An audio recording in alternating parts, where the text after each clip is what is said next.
Hello and welcome to what I am calling the second video in a series I'm doing called Theme Park Appreciation. So what is it?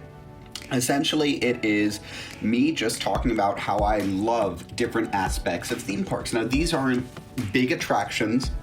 These aren't even restaurants, so they're more techniques or small things that might go unrecognized by most theme park guests, but I think it's really important to shine a spotlight on them because of how important they are to the overall guest experience. So in our last episode, we focused on the East Coast and a land in Disney's Animal Kingdom in Orlando. We were talking about Pandora, the world of Avatar.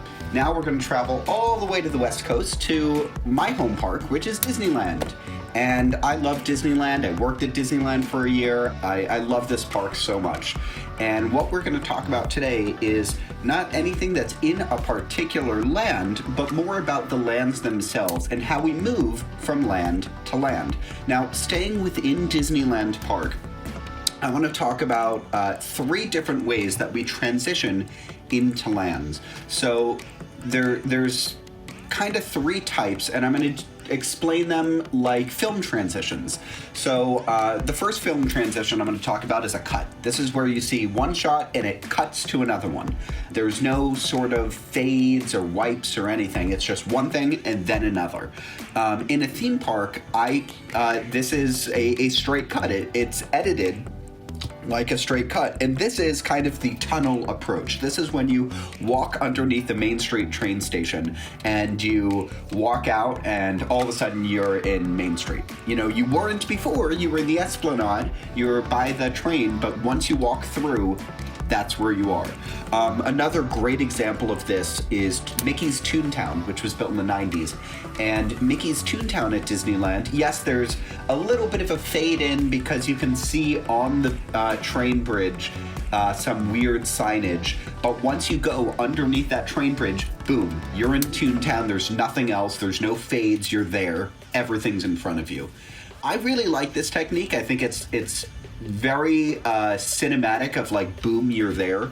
Another great non-Disney example, I know I'm trying to stay Disneyland here, but one great non-Disney example is the Wizarding World of Harry Potter Hogsmeade.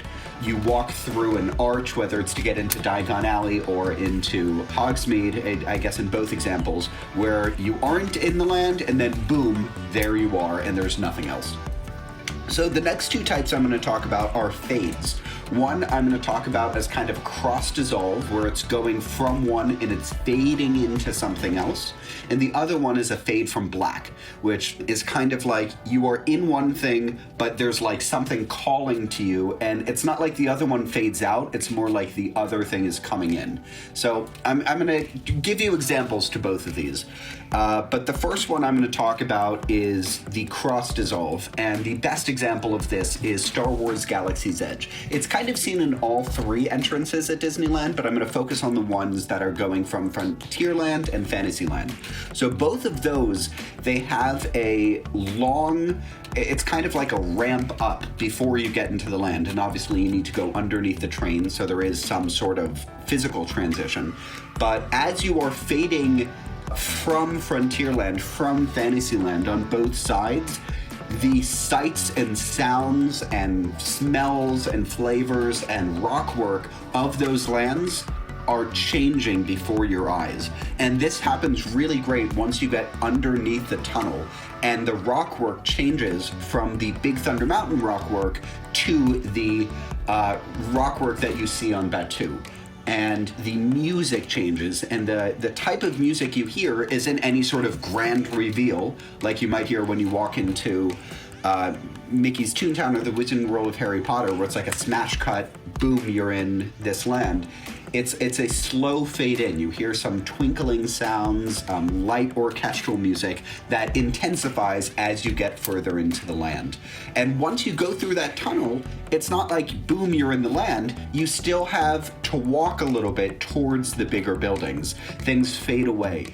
from the other place, and you turn around and you can't see behind you because you have fully faded in. Now, talking about the third entrance by Critter Country, that one's probably the most drawn out example because you walk past the Hungry Bear restaurant, and as you're doing that, everything from Critter Country is behind you. You can't really see Splash Mountain anymore. The only thing you can kind of see is the rivers of America, and that's not really Critter Country. But as you go underneath the tunnel, you don't really see anything, and it's because you're going around the west side of the park towards the edge, and you're hugging the rivers of America and the train track and the Rise of the Resistance queue that hasn't been used yet on the left side. And as you're going through, you start to hear the music fade in, you start to hear the creatures, and it slowly fades in. And I think that's a really cool way of doing things. Okay, so those are two different transitions. The third one is what I call the fade in from black. And that's kind of a mix between the two, where it's not like one is fading out so much as one is calling you in.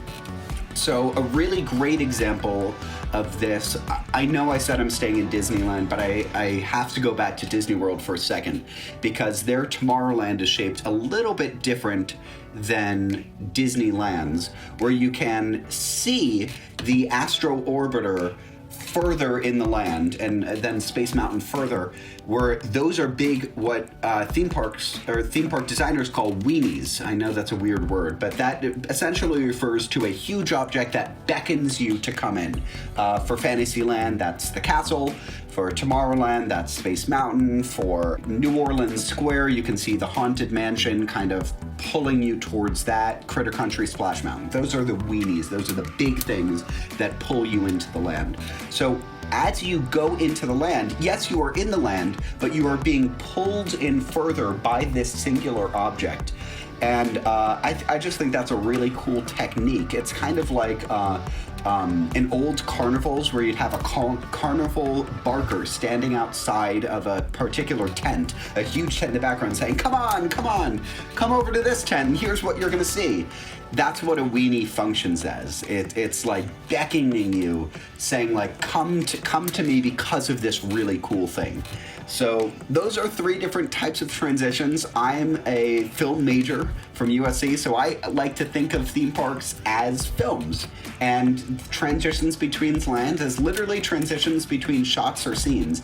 And Walt Disney thought that way too. When he was designing Disneyland, the people who were designing it were not theme park designers because that didn't exist at the time. They were filmmakers coming from film sets, designing Main Street USA like a film set. We can talk about forced perspective later, but they were designed to be like films. So much so that Main Street USA, I'm sure you've heard this before, acts as opening or closing credits with the names of the people who designed it on the windows as you walk by.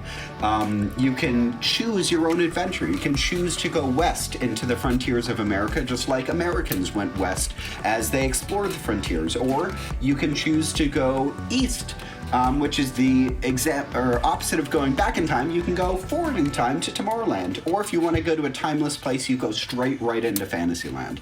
So they designed this like a movie. So it's appropriate that we look at these lands and the transitions between lands as simple transitions. So thank you for hearing me rant about how Disneyland is like the movies and land transitions. I think there's so much to appreciate about theme parks. I promise I'm going to stop doing Disney in the future, and I'm going to start looking at other amazing theme parks around the world, and maybe other themed entertainment experiences, not necessarily theme parks, maybe cruise ships. I'm not sure.